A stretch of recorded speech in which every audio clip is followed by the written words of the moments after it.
Hi, this is Rodrigo from Frame Studio, and this is the Creative Hostler Show. Today, our guest is Becker. He's a visual developer working on DreamWorks, and he's also a revisionist in the Voltron show. So, welcome. Hey. First of all, for the people who don't know about you, can you tell us a little bit about your history? How did you get started into art? Yeah. So I was born and raised in Southeast Texas, and went to high school there, and I got a full-ride scholarship for this art program, and went to this college for a little bit, for a semester, and the art program there kind of sucked. Not sure if you've ever been to an art program at a community college or anything like that. No, not really. Okay. Yeah, it wasn't the best, but at that time I was always looking at concept art and stuff online and looking at the best schools in America, and I knew one of them was in California. So yeah, after the semester ended, I was like, I'm gonna just move to California. I decided that night, and I was living with my grandparents at the time, and they weren't too excited for me to leave. But yeah, I threw away most of my stuff and packed my car and drove to California. Yeah, and then I lived in my car for a few weeks, and got a job at Vaughn's, and did some art classes on the side, from CDA, Concept Design Academy. If you've never heard of it, it's a really good school in Pasadena, California. And yeah, I did a few classes there while working on my stuff on the side, just spending 8 hours a day drawing for, I did that for about a year and a half or 2 years. And then I met a friend at CDA, and she knew somebody that needed a background designer. You know how that goes. And yeah, and they saw my work, my background design work, and then they hired me at DreamWorks, and I've been in the same company ever since. That's basically it. Nice. And this is something that sounds kind of hard, the decision to move away from your family and pretty much you taking it to another level and living in your car. I know some people who know that their opportunities are elsewhere, but at the same time they are afraid to take that jump. How was it for you to make that decision and pretty much to put yourself through that? Because many people will hear that oh, he was living in the car and not be too excited about it. For me, it sounds kind of badass that you taking that kind of level of dedication and willingness to put through that in order to do what you wanted to do. So how was it for you back then? It's kind of a half and half. I wouldn't call it a mistake. So I've been out of Texas a lot of my life, but I'd never been to California.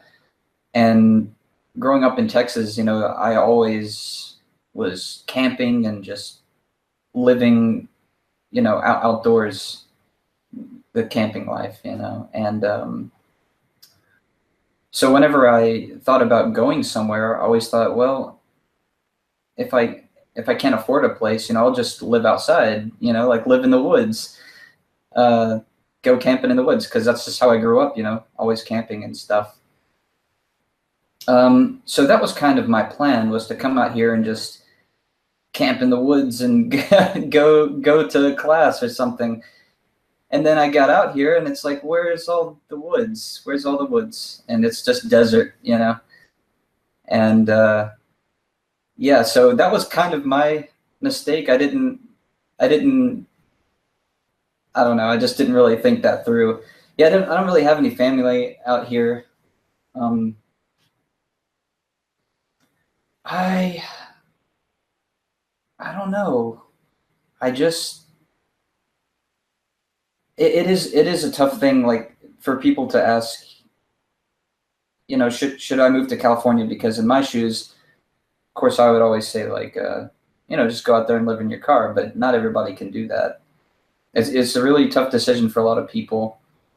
But I traveled a lot in my life prior to that, so I kind of knew my limits. You know, I knew I could.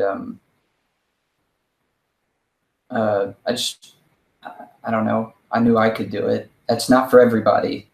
I'm also very small, so I just kind of slept. You know, put my feet in the trunk of my car whenever I needed to sleep, and good to go. That's easier for me for me than some other people, but that's just how I did it. Yeah, it's a tough question. Yeah. Yeah, pretty much. I have a friend who takes it kind of to the extremes. Pretty Yeah. much, he's going traveling through Europe and Asia, usually with less than $500. And in some cases, they were like, with a friend of his, he was like, he had like a yoga mat, so they will like switch off each day. Like one day somebody will sleep in the couch, and the next day they will sleep in the yoga mat, and and they pretty much take it to the stream to try to travel as light as possible. But definitely, it is something that when, as you say, like it's not for everybody. Like not, so I know some people who will go insane living that kind of life. So but still, like I truly admire kind of that dedication.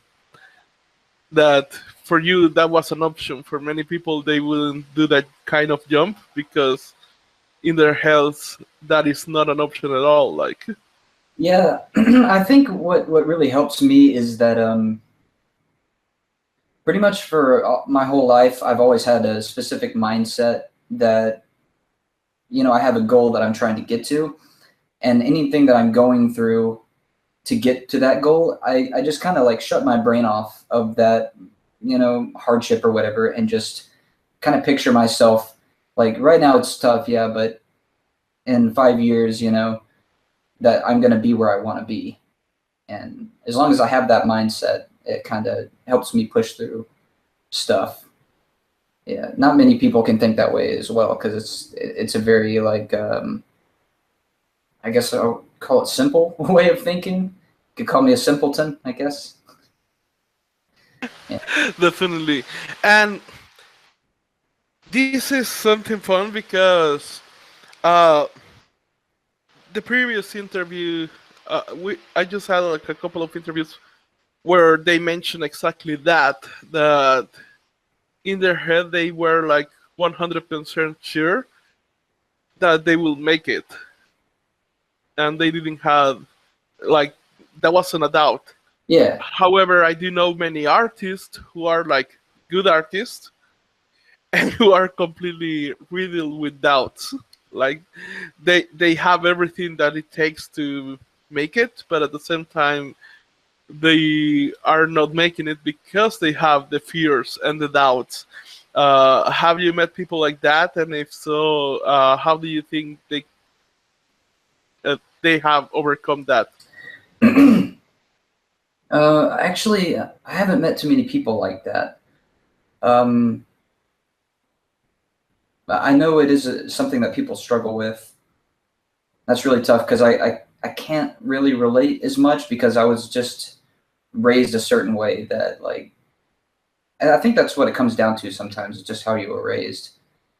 But I was raised by my grandparents basically for the most part, and they're just like hardworking people, and they I really don't know how else to put it other than that's just how I was raised. they're hardworking people, and they just got it. They just do stuff that they have to do, and that's just how I was raised. You know, like. But for people who have doubts, I don't know. I see things in a very clear way, or a very how do you put it? I look at it that I have to go from point A to point B, and whether you are doubting yourself between those 2 points, it's not going to matter whenever you reach point B, whether you have doubted yourself or not. It's a very crude way of putting it, you know? Yeah. I don't know, man. I'm just a simple person. Also, how has been your experience inside working inside DreamWorks? I know some people who would like to work in a studio like that, and sometimes I see that they are kind of they have this fantastic idea that, oh, it's going to be amazing and just doing fun stuff and things like that. But at the end of the day, it's work. So, can you tell us a little bit more about your experience working there, and how did you find it? It's amazing. I mean, I love it personally. I know I'm just like a designer, so I really don't have that many, or designer revisionist. You know, I don't have too many complicated things to weave through. You know, some people on higher levels, they have to, they have more stress than I do. So I personally love it because you get free food at DreamWorks, and it's an amazing company. And you can imagine living out of your car, free food. You know, that's an automatic hire. Yeah, it is a lot of work, but as long as you're passionate, you know, like I love coming into work every day and learning and failing and learning from my directors and stuff like that. And it's amazing. I personally love it. Nice. When you see people who are like starting into art, what is the most common mistake that you see them making that they are not aware that they are making? Just any mistake in general? Yeah. Or the most common one that you see. I think it would. It's also probably would be like some advice that I would give them to. Just surround yourself in good art, I would say. Because a lot of people that I see, they don't. This kind of applies to everybody, storytellers or artists. If you don't know what, you know, like a good story is, and if you don't know what good art is, then you really can't create anything, you know, on that professional level. If you don't know if you don't know what pro art looks like, then you can't really create pro art, right? So a lot of students are not, I guess they're not looking at good art, or they're not surrounding themselves with multiple, you know, like a diverse amount of artists or storytellers. And whenever they're stuck on like a problem, they don't know, whenever they don't really know like why they can't get past, or why they can't make good art or anything like that, or why they can't tell good stories, I think it's because they haven't looked into that. They haven't, I don't really know how else to put that. It's, if you haven't, I guess it's something like, how can you create something on a professional level if you've never seen anything on a professional level? Good enough. Sorry. What is something that you didn't expect at all to happen when you started this career that became true and is really important? Well, it's not necessarily really important, but the free food, that's very nice. I guess the whole thing was a surprise for me. You know, I didn't really know what to expect.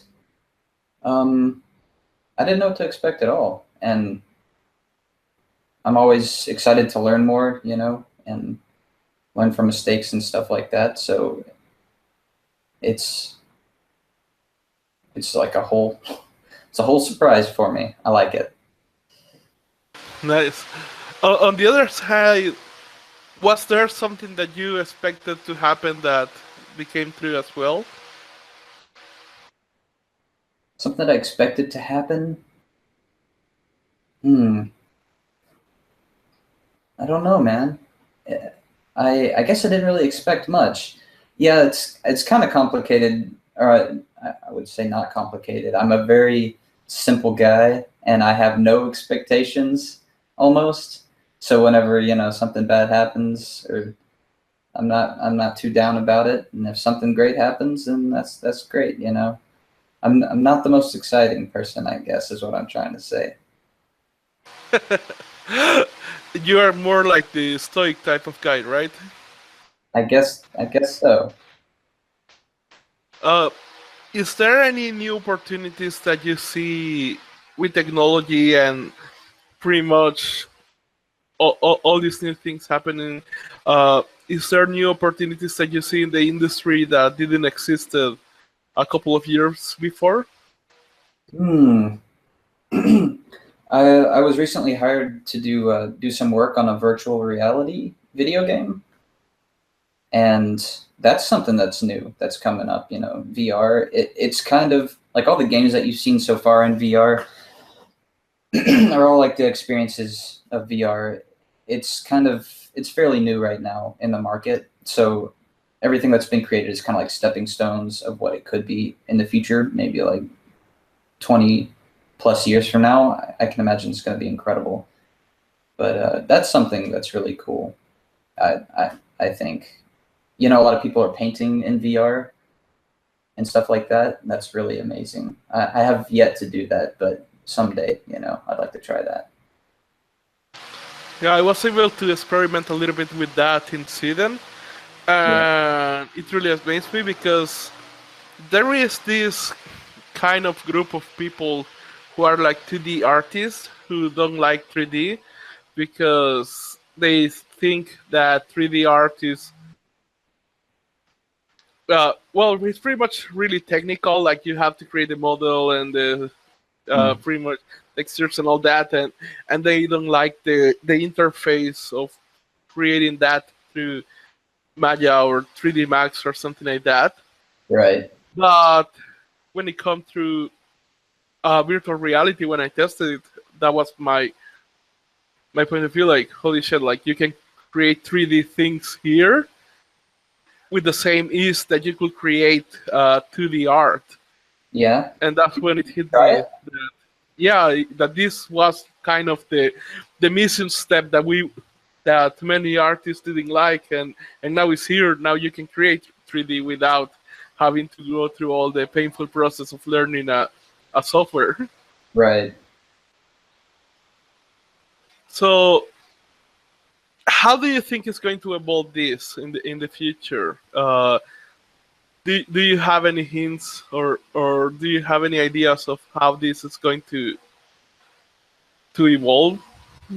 The like 3D painting and stuff like that, or VR. Yeah. I don't know. You know, I think it's going to have a big impact in games, because I can already see a lot of games being transferred over into VR and stuff like that. That's going to be awesome. I really don't know. I just like looking at it. Also, if you met, let's say, if you met somebody like he's a student, someone who's driven, someone who wants to work hard, and is about to enter the real world, what advice would you give to that student? and what advice should he ignore? I'm probably just going to be repeating the same thing, but you have to surround yourself in good art, and it's a really small industry, so you got to be a good person. I guess that's also a very simple way to put it. You just got to be a nice person. Whenever you step into, or whenever you're in school, sometimes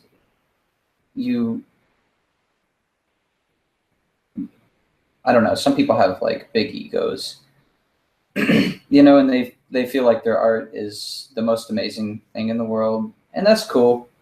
It's good to have a winning attitude, I guess. But whenever you come into the industry, you got to drop all that, and you just have to be just like a nice person, somebody that, people can get along with, and just kind of don't hold your art so highly, because there's always going to be somebody better, and it's your job to please the director, please your producer or whatever, people above you. And yeah, so you can't just, whenever, I've heard stories about people, like that in the industry, that somebody asks them to change something in their work that they've done for, the project or the show that they're on, and they'll get offended. It's like, well, you don't like what I did, but it's, they hired you to work in a machine, and sorry to say, but you're just like a little cog in that machine.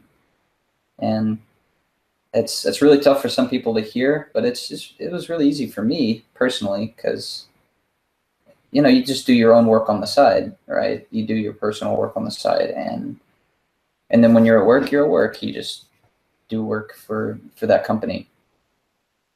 Actually, I met some people like that in my country, where they were good artists. I will admit that, but they had that problem that you just mentioned, that if the client came and asked some changes, they will go completely mad, completely angry. And at the end, well, since this is a very small country, the one that I live in, Yeah. At the end, like, they completely ruin their reputations in the whole industry here, because it's not that big. And at the end, nobody hired them. So all the talent pretty much goes to waste if you destroy your reputation that way. And I also was able to see something in CTN last year, where they had some revisions of portfolio, and this guy came and pretty much presented the portfolio, and he got some criticism. And in front of the person who was doing the revision, he kept his cool, but then he went to the common area and pretty much stormed out, saying that he was really angry and and put on a show there. And we were like, wow. Like, first time I see somebody completely lose their shit. Wow. Because they didn't receive a good portfolio review or something like that. So it was kind of funny for me to see, but at the same time, it was like, cool down, man. Yeah, that's funny. My old art director, he and I were talking the other day, and he mentioned that he was doing portfolio reviews at CTN, actually. And he said pretty much everybody was okay, except for a few people that they asked for his opinion. And as a professional in the industry, he gave his opinion, and they were like, I don't think you're right, And I don't know, those people, I guess they're just not gonna go far. It's sad. Yeah, definitely. Like, I don't know why they even do that. Like, if I go there, like, my mindset will be like, well, he has experience, I don't, that's why I'm asking. Yeah. So you said you saw my work at CTN? Yeah, actually, since it was our first time in CTNX, we were kind of overwhelmed because it was our first time in a huge event like that. Yeah. The first 2 days were like completely crazy trying to take everything in. By the third day, like we got the hang of it and we understood how it worked. Yeah. But it was the third day, so it was pretty much the end. Yeah. So pretty much we got a book with all the artists. That's pretty much how I got your name and your contact information, and pretty much we grab everything we could and to try to analyze it with a cooler head, because at the moment we were so excited and at the same time so tired. Yeah. Yeah. and and and to add it to it, like just before CTNX, we went to Universal City and pretty much rode. We were doing a lot of Pokemon through LA because it was our first time in the US as well. So by the time CTNX arrived, we were already really tired, and then trying to take it all in, it was it was too much in the moment. Yeah. Did you have a booth there? You say? No, we just went to kind of explore. Although the next year we're going to have a booth there. We are already planning to everything that we're going to take to the table. So as soon as they start selling the tickets, we are buying it. And Oh, in 2018. yes, Nice, nice. Yeah. I have a few friends that went to 2017 CTN, and I didn't go. This year, and they said, "Hey, you should do it next year." So I'm thinking about having a table there as well. nice. So we'll see you next year then. Yeah, maybe, yeah.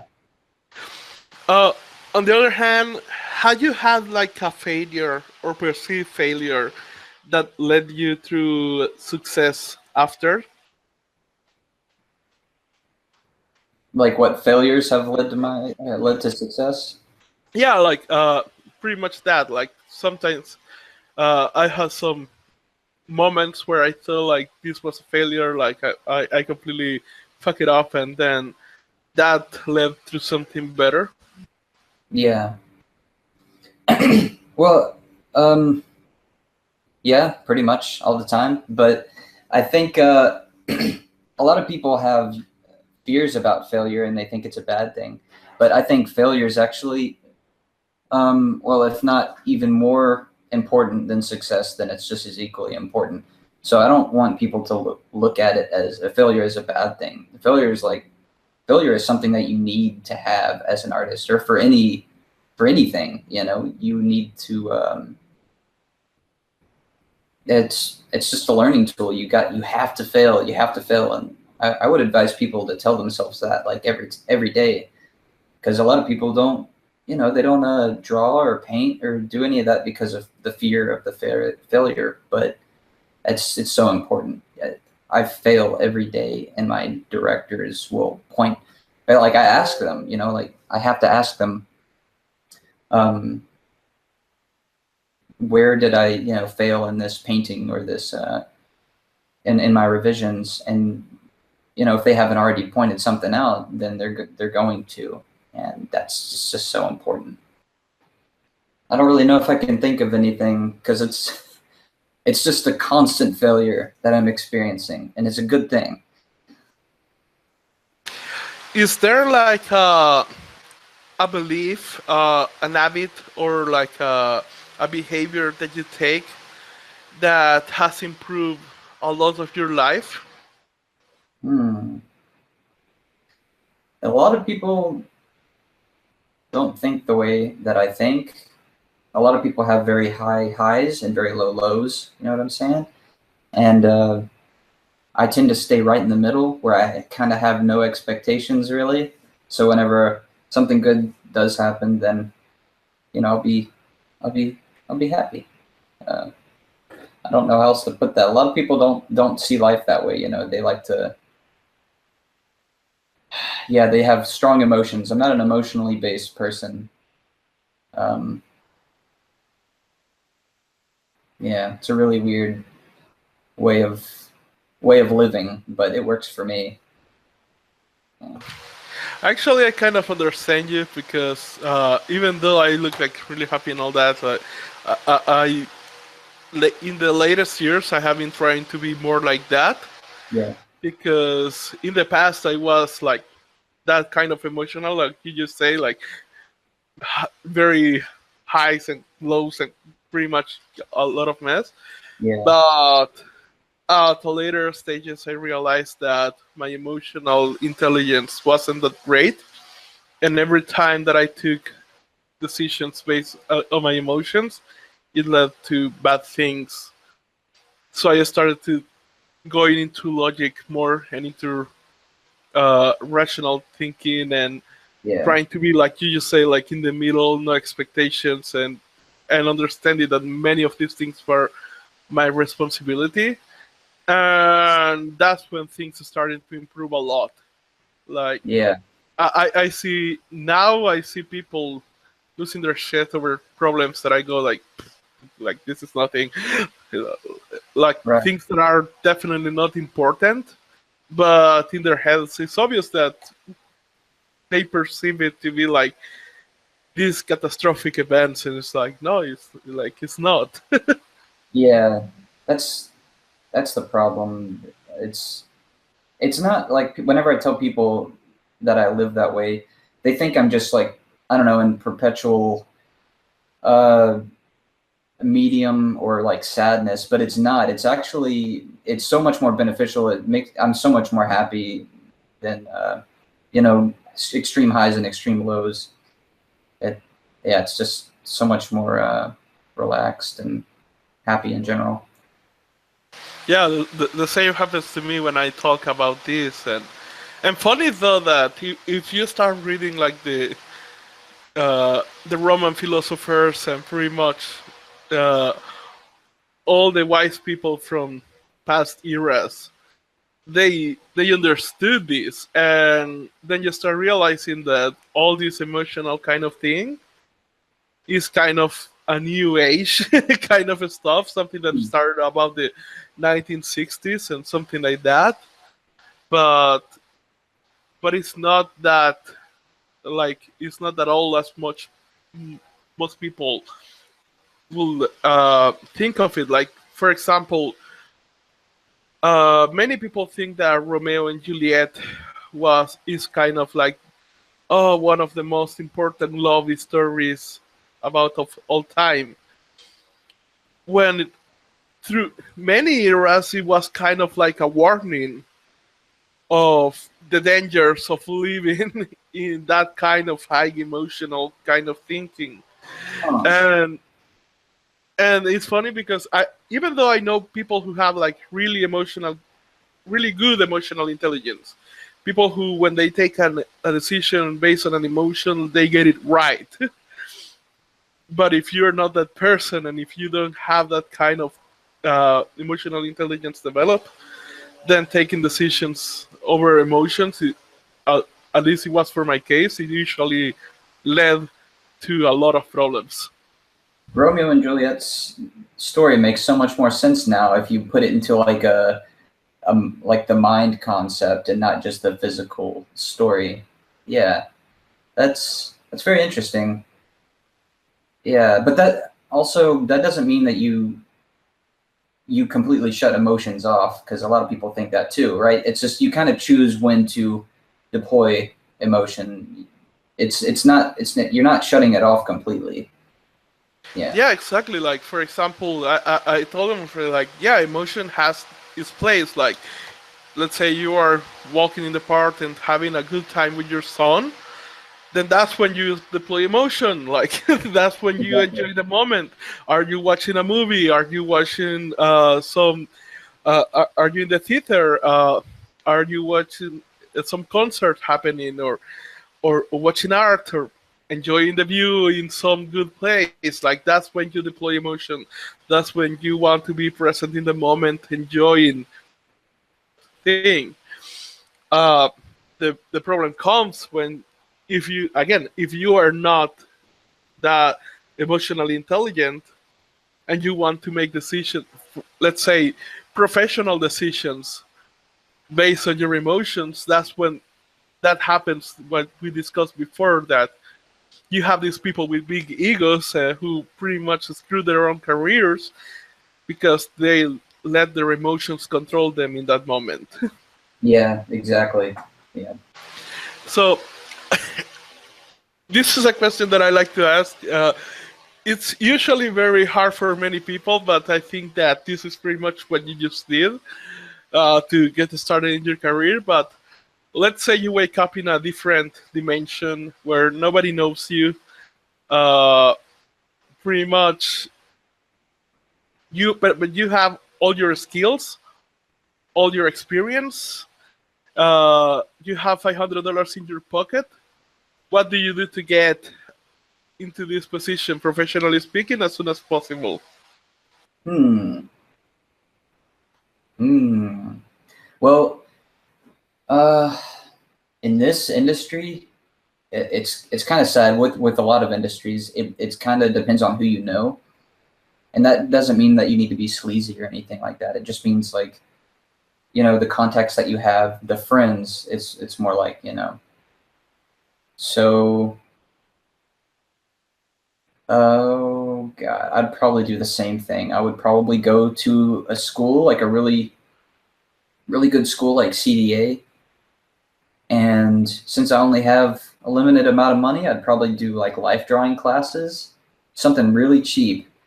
And if I have, good skills or whatever, like if I can be hired, if somebody sees my portfolio, then all it really takes is for you to make friends and be noticed. So I would just do really cheap life drawing classes and just talk to people because you're going to have students there. You're going to have people in the industry there. You're going to have, like possibly directors and stuff in life drawing classes. In California, that is, I'm not talking about Southeast Texas because that's why I left, because there's nobody there. You can't meet anybody.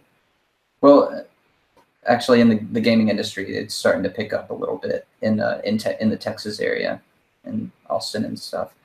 But yeah, if you're in California, that's what I would do. Start talking to people in classes, and just being a nice person, just be friendly. Yeah. Nice. Is there any advice that you would like to give to people listening to this interview that we haven't talked about into this interview yet? Yeah, actually, I was thinking about the last question a little bit more, that a lot of people, it's tough because you don't live in California, and that's a lot of the population. So what are you supposed to do whenever you don't? Like, let's say, I kind of thought about this a little bit before. Like if I had never left Texas and I just stayed and I never went to California, it's kind of tough because you got to meet people, right? You got to go to, you don't have to go to school necessarily, but you have to meet people. So if I would have stayed in Texas, I think, or if you're staying in, anywhere in the United States or outside of the United States, and you don't have access to the industry in your country, or like, neighboring you, right next to you, I think I would have just, assuming that my skills weren't, completely up there where I wanted them to be, I would just like keep on working at home, watching YouTube videos. I watched a lot of YouTube videos and do online classes. If it's really hard to put myself in those shoes, because I left. I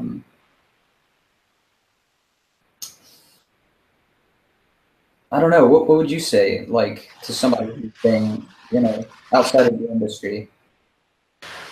Well, to be honest, I do think that there is kind of this new opportunity. So, for example, uh, I have a lot of people that I follow that they were living in San Francisco and Los Angeles because that's they moved there because, as you say, like that's where the industry is, that's where the people were, and all that.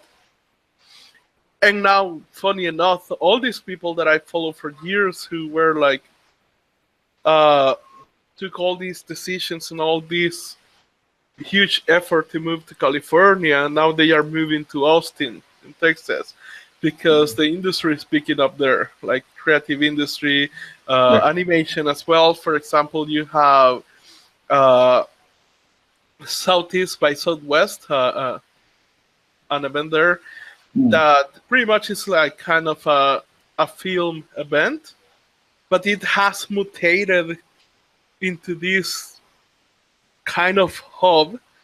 And even though it's just like a film event, you will see like tech giants there.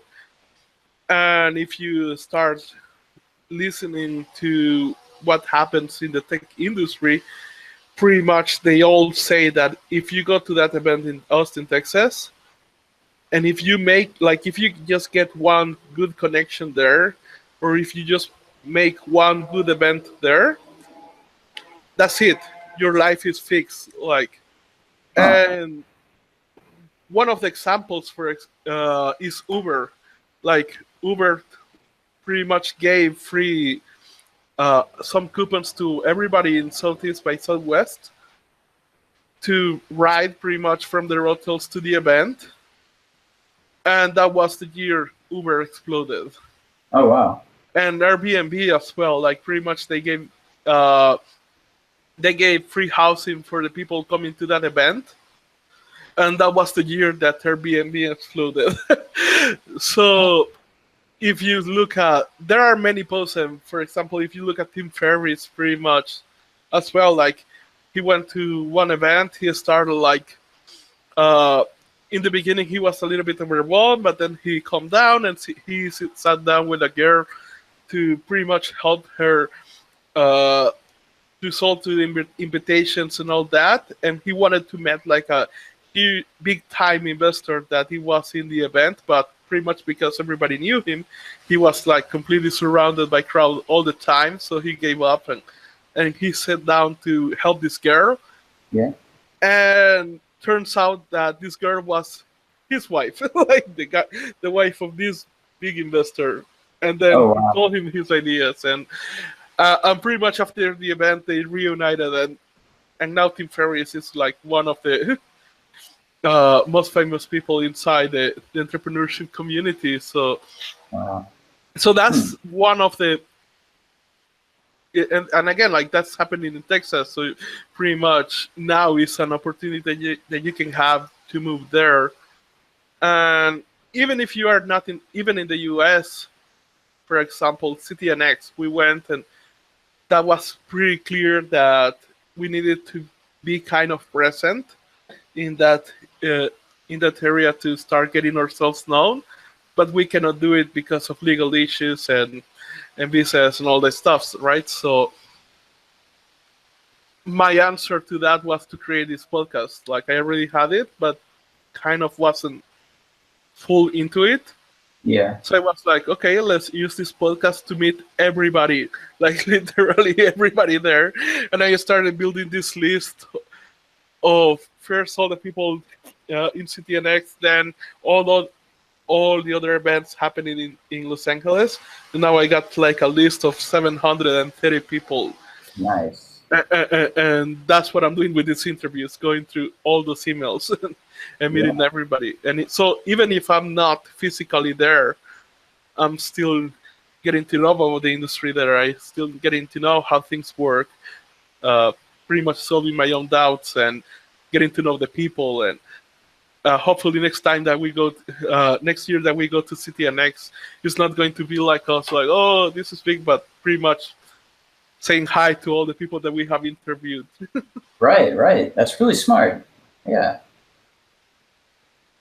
So that's my answer to that. Like, create this podcast, meet everybody. So next time that we go there, it's like, hey, hey, hey, hey. Like we know Yeah. everybody already. Yeah. That's a very unique way of answering the question. I think both of us we're a bit different than than most people, you know, to those questions. It's kind of hard to put myself in somebody's shoes that like making a podcast. That's pretty crazy. That's genius, really. Yeah, so pretty much it's like and this is an opportunity that is really easy to do, but then is where the different thinking kind of appears, because many people give up. Like if you see the statistics, most people stop a podcast after 3 or 4 episodes, or even like the most they get is 6 episodes, and that's it. But it's because they want to be like the famous. Like they want to have all these followers and all these things listening to them. For me, it's not about getting famous, but to meet everybody in the industry. So that's the difference of the goal. Yeah, it definitely works. It's looking like it works, right? How long have you been doing this? About 2 years now. In the beginning, we started as a way to learn some things that we didn't knew about, because we got a project that it was like a big project that we said yes, but we didn't have any idea how to do it. So we started the interviews to interview people who have done similar projects and learn about it. But then after CTN X, pretty much that's when I decided, okay, we are going to go full on with this podcast. Yeah. And the goal will be like to meet everybody. So in the beginning, it was like going kind of slow, getting 1 interview per month. Now we're getting like about 3 interviews per week or something like that. Nice. That's awesome. How many? Do you know how many people so far? You say? This will be the. We have right now published 53 interviews. This will be the 54. And again, like we have a list of 730 people that we are contacting. Of course, not everybody say yes. Some of them, they are shy and don't want to appear in an interview, and some others, they want to appear, but they have some kind of contract that impedes them to do so. So, but again, like focusing on the people who say yes and learning constantly, that's something that is helping us a lot. Yeah, it's a really cool idea. Also, if people want to find you online, where would be the best place to do so? That'd be my Instagram and my Tumblr, which is my name, Ethan Becker, ETHANBECKER, and 70. So it's Ethan Becker 70.tumblr or Instagram. Yeah. Thanks a lot for giving us your time, man. Like, I truly appreciate it. Yeah, man, I appreciate it too. Thank you for having me. So this has been the last episode of the Creative Hustler Show. If you like it, please click the like button below and also share with your friends. Until next time.